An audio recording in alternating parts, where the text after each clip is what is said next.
અમદાવાદના એક party plot ખાતે ગુજરાત ગૌરવ ટેલેન્ટ એવોર્ડ 2026નું આયોજન કરવામાં આવ્યું હતું. ગુજરાત પરિવાર અને ગુજરાત સિને મીડિયા એવોર્ડના સંયુક્ત ઉપક્રમે તાજેતરમાં અમદાવાદના કૈલાશ પાર્ટી પ્લોટ ખાતે ગુજરાત ગૌરવ ટેલેન્ટ એવોર્ડ 2026નું ભવ્ય આયોજન કરવામાં આવ્યું હતું. આ કાર્યક્રમમાં દિવ્યાંગોના ઉત્થાન અને નિસ્વાર્થ સેવા માટે સમર્પિત ગાયત્રી વિકલાંગ માનવ મંડળના અધ્યક્ષ ડોક્ટર રૂકમણી દેવી જગદીશચંદ્ર મહેશ્વરીનું વિશેષ સન્માન કરવામાં આવ્યું હતું.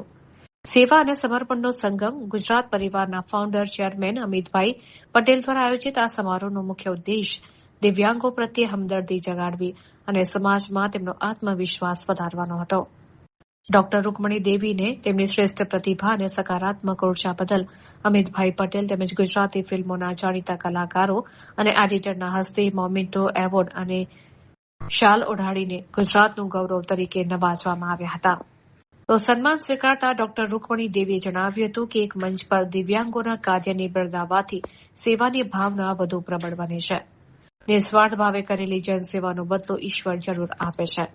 તેમણે અમિતભાઈ પટેલની કામગીરીની પ્રશંસા કરતા ઉમેર્યું કે આવા આયોજનથી સમાજમાં નવો ઉત્સાહ અને ઉમંગનો સંચાર થાય છે. આ પ્રસંગે ઉપસ્થિત મહાનુભાવોએ ડોક્ટર મહેશ્વરીના ઉજ્જવળ ભવિષ્ય માટે શુભેચ્છા પાઠવી હતી. કાર્યક્રમના અંતે પ્રજાના હિતમાં અને દિવ્યાંગોના આદર્શ બની કાર્ય કરવાની નેમ સાથે આ ગૌરવવંતો સમારોહ સંપન્ન થયો હતો.